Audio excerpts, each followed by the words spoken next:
Ah, torcedor vascaíno, que noite foi aquela em São Januário? O clima no Caldeirão estava simplesmente insano, e não era para menos. O Vasco da Gama não só venceu o Bahia, como fez uma atuação para levantar a moral de qualquer vascaíno que estava desacreditado. 3-1 no placar, uma posse de bola absurda, domínio do início ao fim e, pela primeira vez em meses, uma vitória em casa que reacende a esperança e faz o torcedor finalmente olhar para cima na tabela. Esquece rebaixamento, esquece sofrimento, o papo agora é outro. O papo agora é G8, é Sul-Americana, é semifinal de Copa do Brasil. Esse é o pensamento que o torcedor cruzmaltino precisa ter. É o que o clube merece, é o que a camisa exige. Mas, como nem tudo é perfeito, a gente precisa falar do que também rolou fora das quatro linhas. E aí, meu amigo, é impossível não se revoltar com o que foi aquela arbitragem. O que aconteceu em São Januário foi um verdadeiro escândalo. Um desrespeito com o espetáculo, com o torcedor, com o futebol e principalmente com o Vasco. O árbitro de campo, o senhor João Gobi, teve uma atuação tão desastrosa que chega a ser difícil entender como ele ainda é escalado para apitar partidas desse nível. E o pior, nem o VAR salvou. Ou melhor, o VAR até tentou corrigir, chamou o árbitro em lance de expulsão clara, e mesmo assim, ele foi lá, olhou e não fez nada. É revoltante. É surreal. Para você ter uma ideia do absurdo, teve entrada criminosa no Felipe Coutinho ainda no primeiro tempo. E não foi um lance duvidoso, foi uma pancada daquelas que, em qualquer outra partida, seria cartão vermelho direto. Mas ali? Nem falta foi marcada. No segundo tempo, o Puma Rodrigues sofreu uma entrada igualmente violenta. O telão mostrou, a torcida inteira viu. O VAR chamou. E mesmo assim, nada. O árbitro simplesmente ignorou. Como é que se explica isso? Como é que alguém consegue assistir aquelas imagens e não expulsar o jogador? Não tem como. Só dá para interpretar de uma forma, má vontade, pura e simples. Porque, convenhamos, o Vasco estava dominando o jogo com 11 contra 11. Imagina com 1 a mais? Com 2 a mais? Era goleada. Era para sair de campo com 4, 5, 6 gols no placar. A festa ia ser ainda maior. E olha só a ironia, no meio desse caos todo, ainda ouvimos Rogério Ceni, o goleiro do Bahia, o atacante Luciano Juba, todos reclamando da arbitragem, dizendo que o juiz favoreceu o Vasco. Aí é brincadeira, né? É rir para não chorar. Porque se tem alguém que foi favorecido nesse jogo, foi o Bahia. O Vasco foi o tempo todo prejudicado. Só não saiu do campo reclamando mais porque venceu, porque mostrou futebol, porque teve personalidade. Mas se fosse outro resultado, a gritaria ia ser geral. E com razão. Porque do jeito que foi, não dá. O árbitro parecia apitar outro jogo. Dava falta pro Bahia o tempo todo, e pro Vasco, nada. Um critério completamente bagunçado, incoerente, injusto. Apesar disso tudo, o que se viu dentro de campo foi um Vasco aguerrido, dominante, com posse de bola de 67%, com 19 finalizações, sendo 11 no alvo. E não era contra qualquer time, não. Era contra o Bahia, que tem feito boa campanha. Só que o Vasco não se intimidou. Fez o que precisava fazer, soube sofrer quando teve que sofrer, e quando teve chance, matou o jogo. Esse é o espírito. Esse é o Vasco que a torcida quer ver. Um time que joga pra frente, que impõe seu ritmo em casa, que transforma São Januário em um verdadeiro inferno pros adversários. E depois de 4 meses sem vencer em casa, essa vitória não podia ter vindo em melhor hora. Agora, vamos falar de tabela. Com os 3 pontos conquistados, o Vasco chega a 27 e começa a sair daquela zona incômoda da parte de baixo. O time agora está a 5 pontos do G4 e a 1 ponto da zona de classificação para a Sul-Americana. Ou seja, o cenário mudou completamente. A conversa já é outra. Ao invés de fazer contas para escapar do rebaixamento, o vascaíno já pode começar a projetar coisas maiores. Já pode, sim, começar a sonhar com uma vaga internacional. E mais, se rolar uma abertura no G8, que é algo totalmente possível, com Palmeiras e Flamengo na briga pelo título da Libertadores e o Vasco na semifinal da Copa do Brasil, a pré-Libertadores pode virar realidade. E é importante destacar, esse crescimento não é por acaso.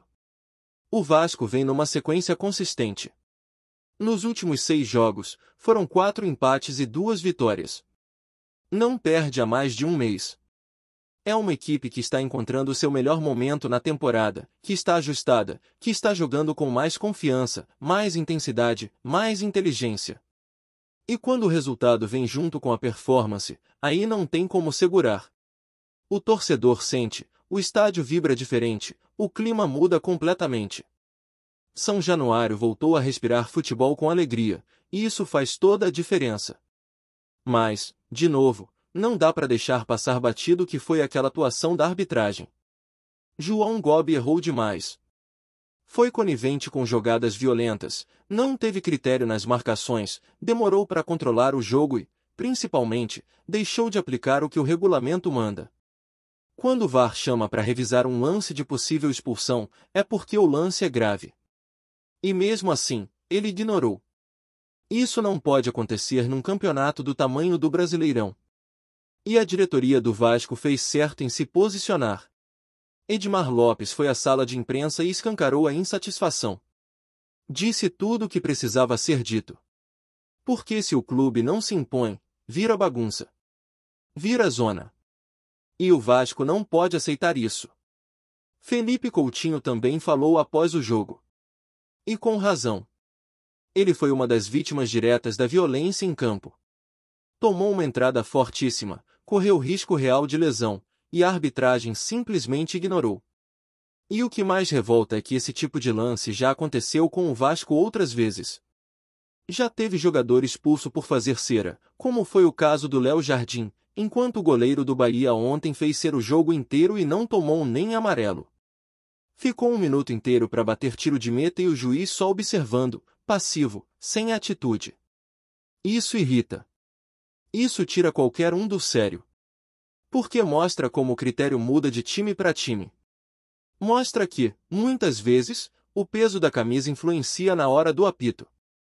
E isso não pode ser admitido. E mesmo com toda essa palhaçada, o Vasco se impôs. Mostrou que dentro de campo, com bola rolando, tem mais time, tem mais preparo, tem mais vontade.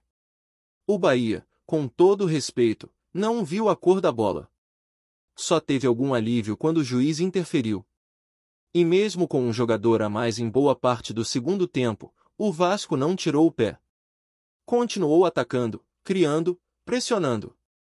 Só não fez mais gols porque a arbitragem ajudou o adversário a segurar o resultado.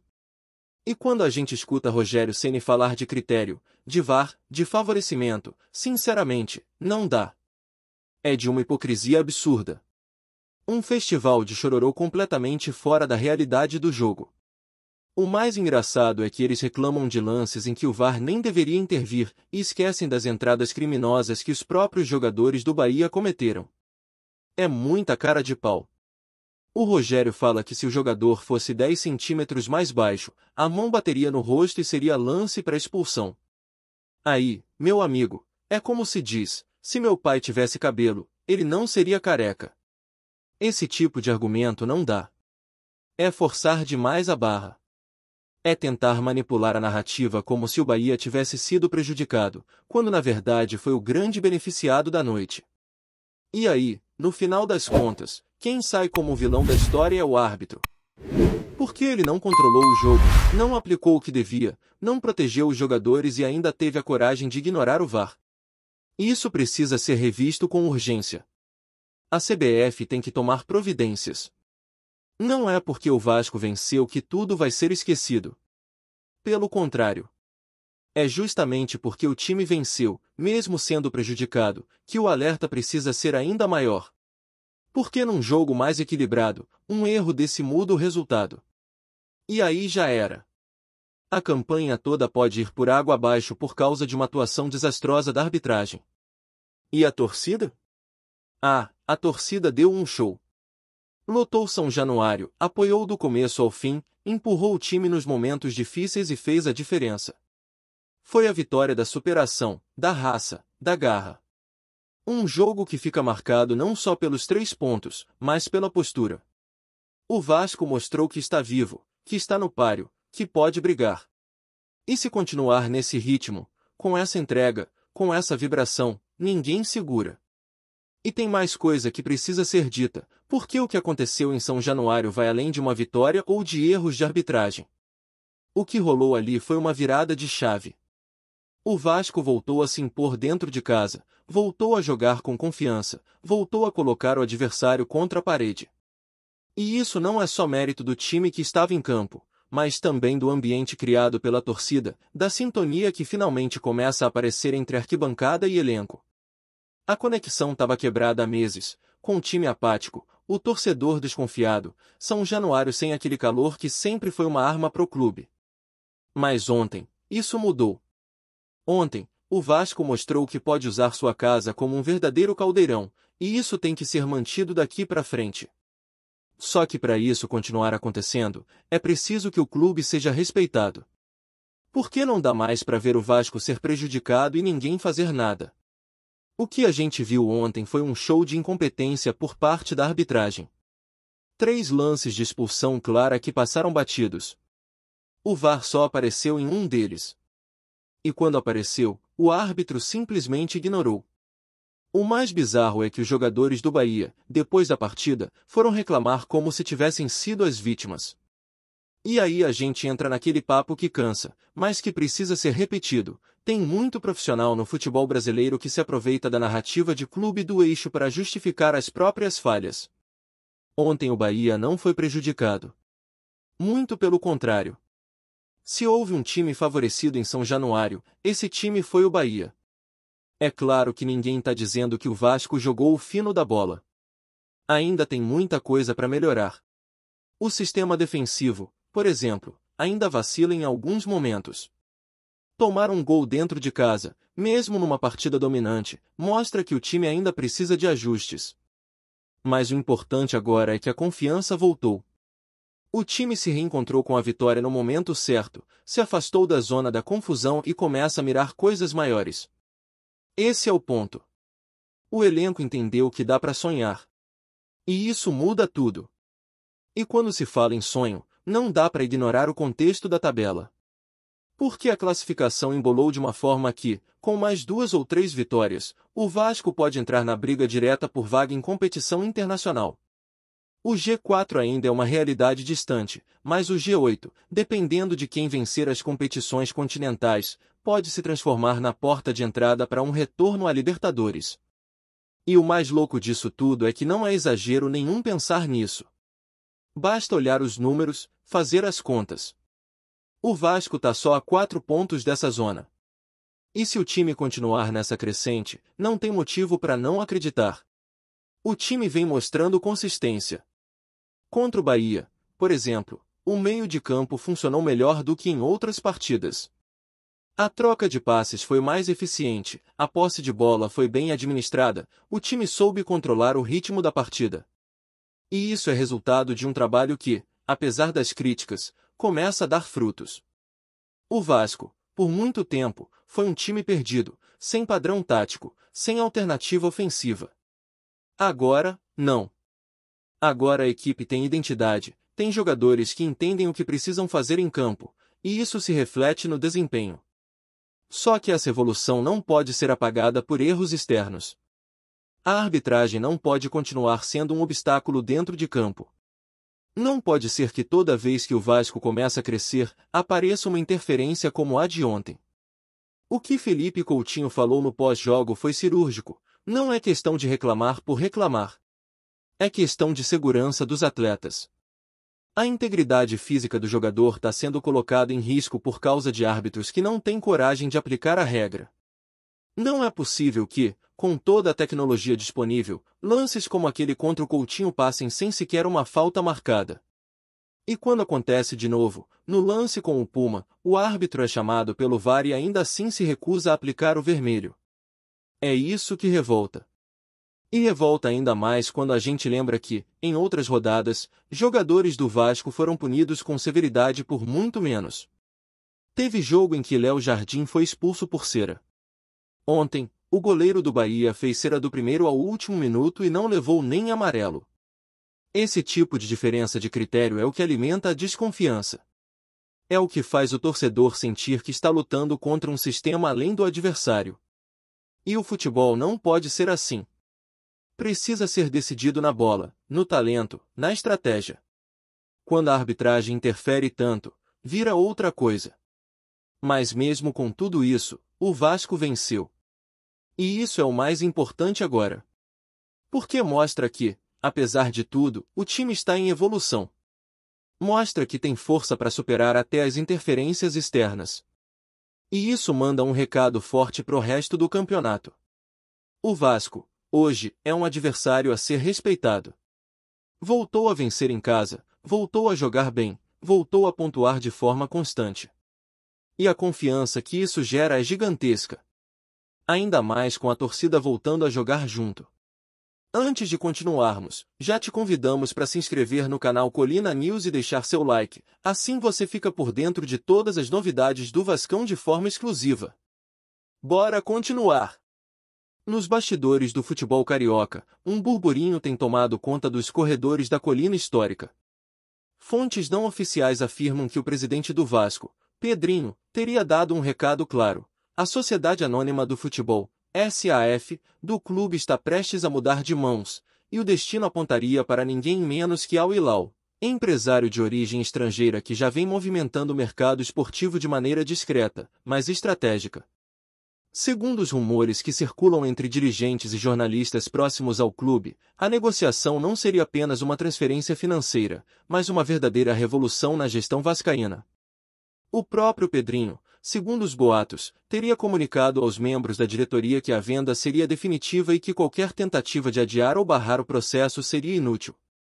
Ainda não há informações oficiais sobre valores ou datas, mas o tom da declaração teria sido suficiente para acender a imaginação da torcida, dividida entre expectativa e desconfiança.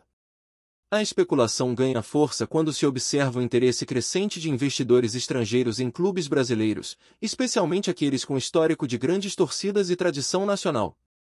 Al Hilal, cujo nome já aparece ligado a outras negociações milionárias em diferentes continentes, surge como um personagem capaz de colocar o Vasco em um patamar totalmente novo, pelo menos no papel.